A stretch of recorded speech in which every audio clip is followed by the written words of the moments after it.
vestibulanos deste ano. Vamos explicar um pouco sobre os conflitos do Oriente Médio e suas prováveis consequências. Esses conflitos se desenrolaram ao longo do século XX e início do século XXI, paralelamente aos conflitos entre judeus e palestinos. Vamos ouvir agora como está a situação no Líbano com a repórter Isabela Ribeiro. Bom dia, Isabela. Bom dia. Desde 75, conflitos acontecem no Líbano. Cristãos contra palestinos, palestinos contra muçulmanos, muçulmanos contra muçulmanos. Uma guerra interminável e uma guerra em que morreram não apenas libaneses. Antes do início da guerra, o Líbano era uma nação aberta e democrática. Beirute era a capital financeira e bancária de todo o Oriente Médio, uma próspera Suíça Oriental. 17 diferentes comunidades convivem em um território de 3 milhões de habitantes. Os cristãos e os muçulmanos dividem-se em muitos grupos, e há os refugiados palestinos. Tradicionalmente, o poder libanês era repartido com base em critérios religiosos. O cargo de presidente era exercido pelos cristãos maronitas, o cargo de primeiro-ministro cabia aos sunitas e os cargos inferiores eram ocupados por xiitas, cristãos ortodoxos e drusos. Assim como há vários grupos e comunidades, o país divide-se em clãs poderosos, cada um com sua milícia armada. Já na década de 70, esse equilíbrio foi quebrado, sobretudo em decorrência do aumento no número de refugiados palestinos no Líbano. Mais de 300 mil palestinos vivem em campos de concentração de refugiados, de onde emergia um poderoso exército palestino, a OLP, liderada por Arafat, grupo de guerrilha contra Israel. Outras nações decidem intervir. A Síria tenta manter sua supremacia no Oriente Médio, rompendo a aliança com a OLP. O Irã também intervém através do Hezbollah e Israel revida, agredindo os países árabes que oferecem proteção aos grupos que lutam pela libertação da Palestina. A Guerra do Líbano de 2006 foi um episódio do conflito árabe-israelense, que ocorreu no norte de Israel e no sul do Líbano, envolvendo as forças de defesa israelenses, o braço armado do Hezbollah e, em menor grau, o exército libanês.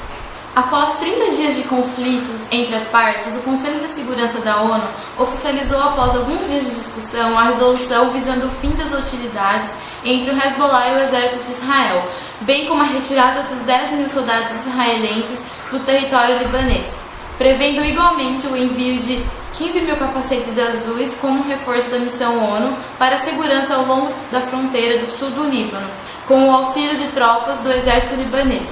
Além disso, pediu a libertação incondicional dos 2 soldados de Israel sequestrados pelo Hezbollah durante o incidente apontado como casus belli do conflito. O número de libaneses que atualmente vive fora do Líbano já é maior que o número que permaneceu no país.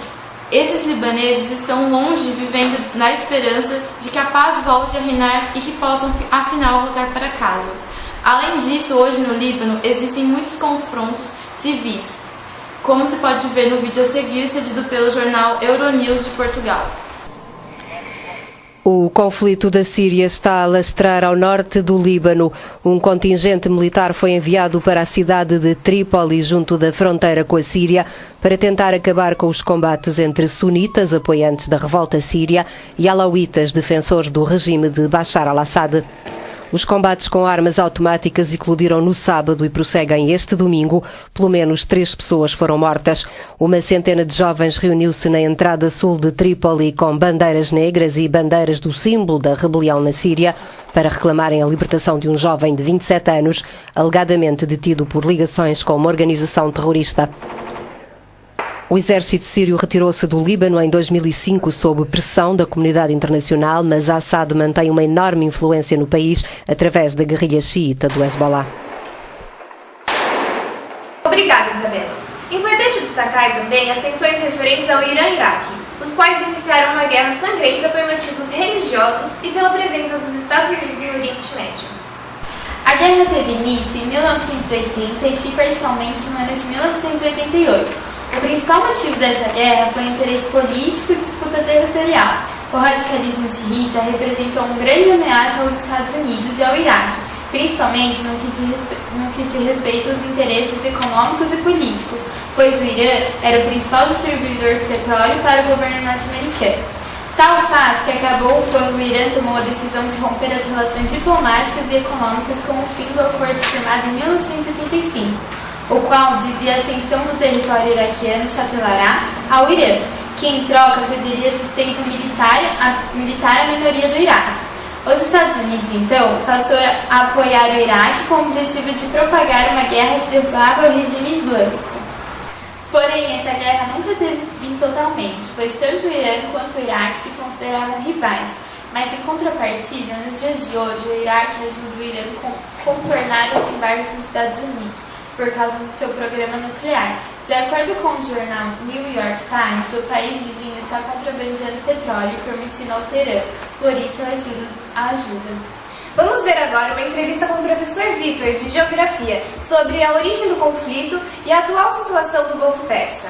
Primeiro, a gente tem que entender que existia um domínio empresarial da exploração de petróleo na região dos europeus, né? Então, empresas multinacionais europeias exploravam o petróleo na região e existia o interesse dos árabes em comandar essa exploração de petróleo e também dos Estados Unidos entrar de uma vez por todas e começar a organizar também essa exploração de petróleo através das empresas.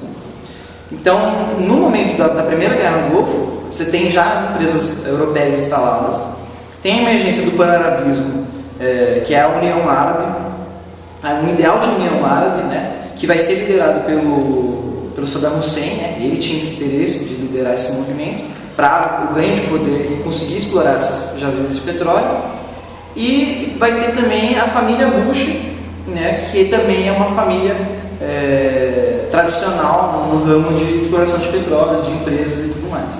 Então, assim, eles lideram isso, né? Então, grandes empresas americanas têm um comando, faziam parte do governo daquele período, né? Grandes empresas americanas. Então, essa relação também que existe, né? Existem empresários que também são políticos, né? Estão envolvidos nessa vida empresarial, usam a máquina pública, o Estado, para favorecer as suas empresas. Isso é a coisa mais normal no mundo, isso acontece muito. Então, aí a guerra do Golfo, né, ela se inicia quando o Saddam Hussein e o Iraque, né, eles vão cutucar Kuwait, né, que era um país que tinha grande influência europeia e estadunidense, eles tinham essas parcerias da exploração de petróleo da região ali do Golfo Pérsico. Então, o território mais próximo ali é o próprio Kuwait. E o Iraque tinha interesse em interferir no Kuwait porque eles tinham territórios fronteiriços em haver. Então, eles precisavam o Saddam Hussein queria rever toda aquela região para conseguir ter um acesso maior ao Golfo Pérsico e à exploração do petróleo. Então, ali começa a guerra. E o Saddam Hussein começa a estimular os outros países a participar dessa guerra através desse ideal do pan-arabismo. Tentar derrubar o governo do Kuwait e tal. Só que as potências resolvem intervir, né, justamente devido a essa intervenção vertical do Saddam Hussein na região. E eles falam, melhor a gente se articular, intervir na região e tirar fora, né, desarticular totalmente o Saddam Hussein. E eles vão interferir, a ONU participa, os Estados Unidos, e até que ele perde, ele é derrotado de fato. Né? Então ele perde, o exército dele fica completamente destruído, aí o Saddam Hussein vai ficar realmente desarticulado. Né? E aí, a partir desse momento, vai começar uma série de intervenções estadunidenses na região, né? E ao mesmo tempo europeias. E esse movimento pan-arabismo, ele se desarticula. Então, o mundo árabe ele fica totalmente fragmentado. Esse é o primeiro ponto. Assim, acho que um dos principais objetivos das potências era esse: desarticular os árabes, fazer com que eles fiquem divididos. Né? O Irã em conflito com o Iraque, Israel, Palestina se comendo, o mundo árabe na África, no norte da África também totalmente dominado por ditadores, né, que agora está tendo o lance da Primavera Árabe, agora que eles estão se libertando. Então, esse mundo árabe estava totalmente fragmentado. Com a volta, porque você tinha o Bush como líder, né, o Bush pai como líder na Guerra do Golfo, quando o Bush filho entra no poder, isso já em 2000, né, 2001, ele vai tentar rearticular novamente esse movimento. E dessa vez ele vai querer tirar de vez o Saddam Hussein de jogo. Né? Vai querer tirar fora da jogada e penetrar, de fato, as empresas estadunidenses e as forças militares americanas para organizar da forma que eles bem entenderem. E, bom, mas como entrar lá, né? Porque você não tem mais os conflitos que estimularam a primeira Guerra do Golfo, né? Eles já estavam totalmente desarticulados, não existia uma guerra no Irã e Iraque, por exemplo, não existia o conflito entre o Iraque e o Kuwait. Eles estavam todos eles dentro dos seus territórios tentando sobreviver nas péssimas condições que eles já viviam. Então, qual é o discurso que vai estimular e vai fazer com que os Estados Unidos entrem na região? É a guerra contra o terror, né? Então, eles vão começar a destacar cada vez mais, a mídia vai estimular, vai apresentar cada vez mais imagens de grupos terroristas atuando, né, se articulando, e de fato esses grupos existem, porque um dos ideais nesse mundo árabe é a condenação de valores ocidentais, né? Então eles têm um valor completamente oposto dos valores ocidentais. E o líder desses valores ocidentais, do Ocidente, é os Estados Unidos, né? Os Estados Unidos é a Europa Ocidental. A gente tem que entender que no mundo árabe existem esses movimentos, né, tão radicais, que preservam valores mais conservadores, né, e que são valores também que vão de encontro com valores ocidentais, né? Então os Estados Unidos, como líder desse mundo ocidental, né, ele acaba sendo o alvo central desses movimentos, pequenos movimentos, né, movimentos periféricos, né, eles são movimentos organizados, porém estão escondidos, né, no território do mundo árabe em si. E esses movimentos eles vão se articular, às vezes, com ataques terroristas, né, e tudo mais, como todo mundo já sabe. Aí, qual é a ideia central? É que como já estava o panarabismo, já estava desarticulado, já o mundo árabe totalmente fragmentado, o Saddam Hussein também, né, na verdade todos os ditadores de cada país estavam escondidos nos seus países fazendo as suas ações.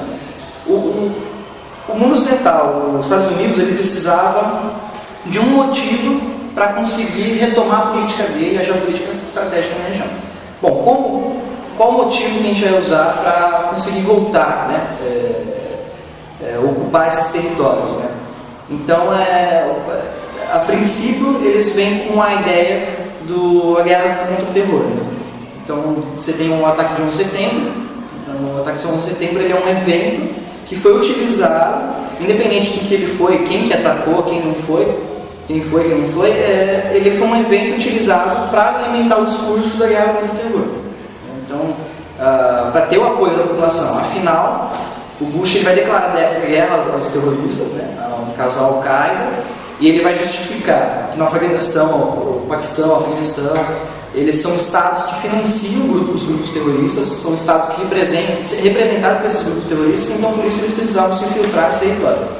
E que o Bin Laden liderou esse movimento, né, do ataque de 11 de setembro, e que eles estavam se refugiando no Afeganistão, no Paquistão, naquela região. E eles precisavam se infiltrar. Então, eles precisavam entrar no território para tentar perseguir esses terroristas, né? Então, na verdade, os Estados Unidos se colocando então, como a nação que vai trazer a paz para o mundo e tudo mais, né? Então, é a guerra contra o terror. Mas, na verdade, no fundo, a intenção é a intervenção militar direta para tentar reorganizar a geopolítica e trazer as multinacionais para explorar o petróleo da região, né? Então, e tirar fora as empresas de petróleo dos europeus que já vinham desde lá do neocolonialismo, aquela história que eu já falei. Então, guerra contra o terror é um discurso. A prática não é a guerra contra o terror, de fato. É um discurso. Na verdade, o que eles buscavam é penetrar naquele território.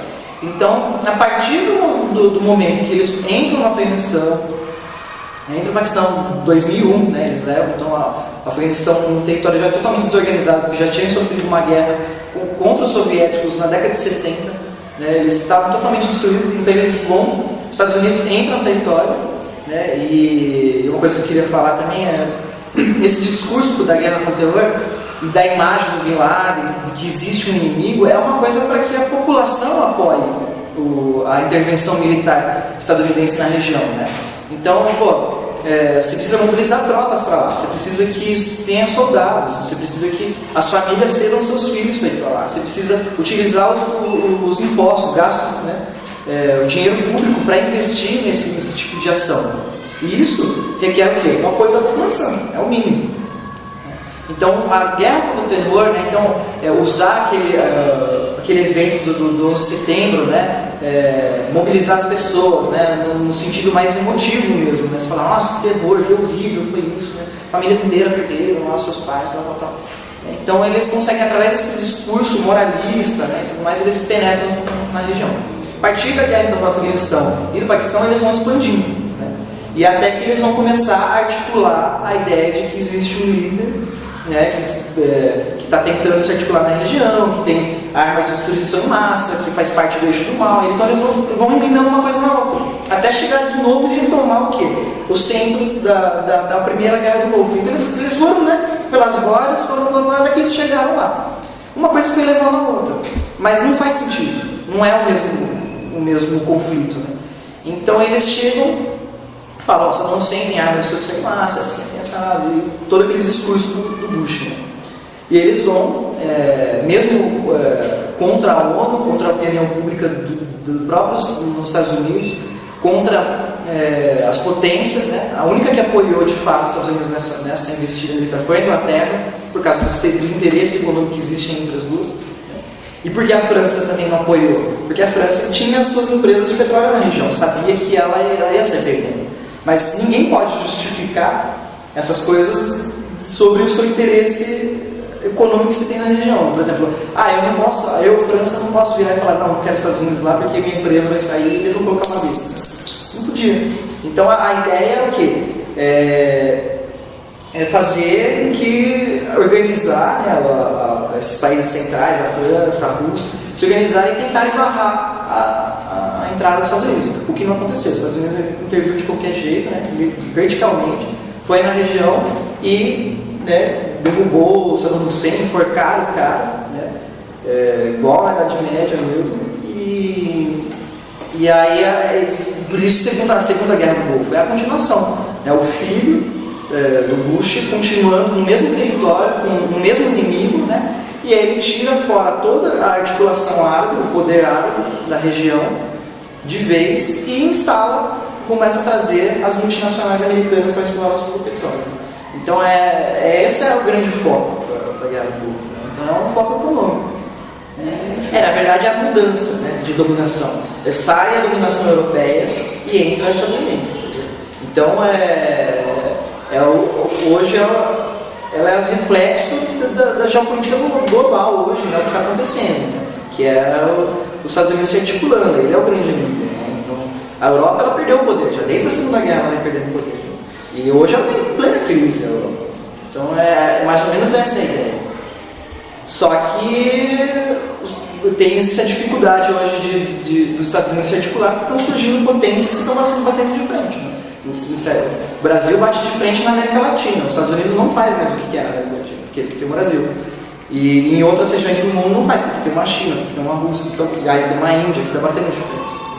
Então, isso já é uma outra questão. Outro conflito que está longe de ser resolvido é o conflito pela Caxemira. Vamos entender um pouco mais do assunto com a repórter Fernanda. Bom dia, Fernanda. Bom dia. A Índia e o Paquistão disputam a região da Caxemira desde que o subcontinente indiano se tornou independente da Grã-Bretanha, em 47, ano em que os dois países foram criados. Com a divisão da região, centenas de principados semi-autônomos tiveram de apoiar pela integração de uma das duas nações. Enquanto o Paquistão concentrou uma maioria muçulmana, a Índia permaneceu dominada pelos hindus. A área correspondente à atual Caxemira era apoiada por um Maharaja hindu, que resolveu integrá-la à Índia. Em 47 e 48 ocorreram os primeiros conflitos pela disputa do território. O resultado foi que, em 47, sob a liderança da Caxemira foi dividida em duas, ficando em parte para a Índia e outra para o Paquistão. No início dos anos 60, os chineses ocuparam parte do leste da Caxemira, indiana, reclamada até hoje pela Índia. Na década de 80, o crescimento do fundamentalismo muçulmano fortaleceu o movimento separatista na Caxemira indiana, que passou a contar com o apoio do Paquistão. país que reivindicava o domínio sobre o território. Os confrontos se intensificaram nos anos 90, movido de um lado pelo radicalismo decrescente pelos guerrilheiros paquistaneses e outro pelo acirramento da repressão militar e do fundamentalismo hindu. A tensão da Caxemira serviu de justificativa para que a Índia e o Paquistão militarizassem as fronteiras e, mesmo sendo países com enormes taxas de pobreza, gastassem muito dinheiro em tecnologias bélicas. Veja a entrevista agora com o professor Frederico, de Geografia, sobre a atual situação da Caxemira. Seguinte, na verdade a Caxemira é uma região que fica na parte norte do Paquistão e da Índia, subcontinente indiano. O que acontece ali, cara, em 47, vocês viram que houve um processo de independência da Índia com relação à Inglaterra. E um personagem importante foi o Gandhi, aquela luta pacifista dele anti-colonial. Em 47, quando rola a independência, eu tenho a formação de 2 estados, Paquistão e Índia. Pensando que o Paquistão não existia, era um território pertencente à Índia. O que acontece? Eu tenho agora então 2 regiões com bases religiosas diferenciadas. Eu tenho na Índia preferencialmente hindus e tenho no Paquistão muçulmanos. Então esse é um primeiro motivo claro do conflito entre os 2 países. A maioria é no Paquistão de muçulmanos e na Índia de hindus. Então é um conflito de caráter religioso. Ponto importante isso. Outra coisa interessante é a disputa do território. Qualquer nação que você imaginar, nenhuma quer perder território. Por quê? Ali eu já tenho uma base econômica, uma base produtiva específica e importante. E quando você perde esse território, você perde uma parte daquilo que movimenta a sua economia. O que nós temos ali na Caxemira em termos econômicos importantes? Eu tenho algumas nascentes de alguns rios que banham ou que fornecem água para a sabedoria hindu. Por mais que Caxemira signifique terra seca ou terra sem água, alguns pontos são importantes para o abastecimento hídrico aí na região. E eu tenho algumas reservinhas de petróleo também, nada muito expressivo, mas se você pega o mapa da Caxemira, eu tenho lá algumas regiões petrolíferas, certo? Então tenho independência 47, formação Paquistão e Índia. Eu tenho a questão territorial que é muito importante, de luta por essa área, e obviamente a partir de um caráter religioso. Qual que é o grande problema que torna essa região algo preocupante para o mundo inteiro? As 2 nações investiram historicamente em arsenal nuclear. Então, em 65, 98, 2002, tiveram alguns eventos relacionados à disputa bélica, só que esse belicismo a partir de armas nucleares.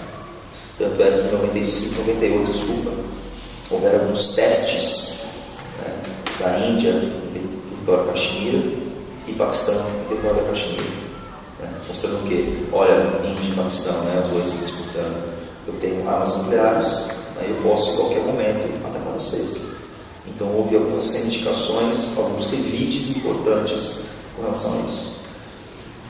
E o mundo inteiro ficou pavoroso, porque eu tenho de um lado extremistas muçulmanos, e extremista muçulmano, terroristas, entre aspas, com arsenal nuclear é um perigo.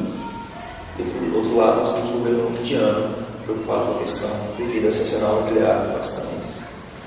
Qual é a situação hoje? Nós temos 1/3 do território que pertence ao Paquistão.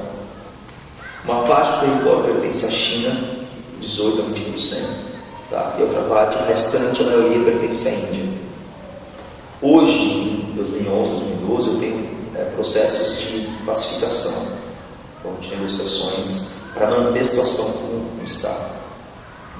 A Índia ganhou 2/3 praticamente, o Paquistão 1/3 e o restante da China. Mas ainda nós temos problemas e algumas insurgências, principalmente do lado muçulmano, que é paquistanês. E isso que torna o conflito tão problemático, arsenal nuclear. Então, se fosse resumir para vocês em 3 motivos básicos: disputa por território, questões religiosas alguma coisa de recursos naturais importantes para a região. E terceiro, arsenal atômico dos dois países. Isso na questão, cara, que vira e mexe, aparece em vestibular. Aí pergunta, você colocar essas três questões principalmente, resolve o problema. Tá? E hoje está mais tranquilinho, pela própria pressão internacional em relação a isso. Basicamente é isso. Notamos que os conflitos entre Irã e Iraque, Índia e Paquistão, Líbano e Golfo Pérsico estão longe de acabar, por motivos políticos, econômicos, como petróleo, territoriais e principalmente religiosos. Assim, chegamos ao fim de mais uma edição do Jornal do Estudante. Obrigada e para mais informações veja o Jornal da Noite. Obrigada E bom dia!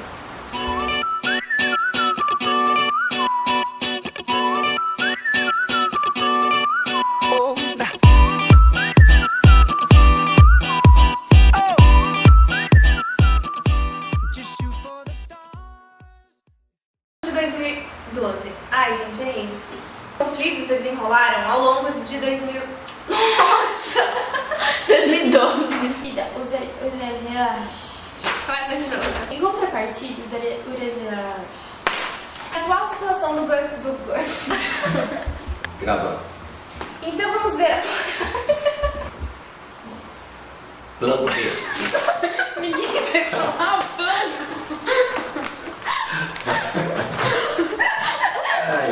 Eu falo então. Plano B. Espera um pouco. Deixa eu passar o riso. Ai, vai ter erros de gravação. Não tira isso, vai. Outro conflito que está longe de ser resolvido é o conflito pela Caxemira. Vamos entender um pouco mais sobre isso com o repórter Fernando. Não, eu Ai, eu falei Fernanda. Resolução visando o fim das hostilidades. Vai. Pode ir? Fala bom dia. Bom dia.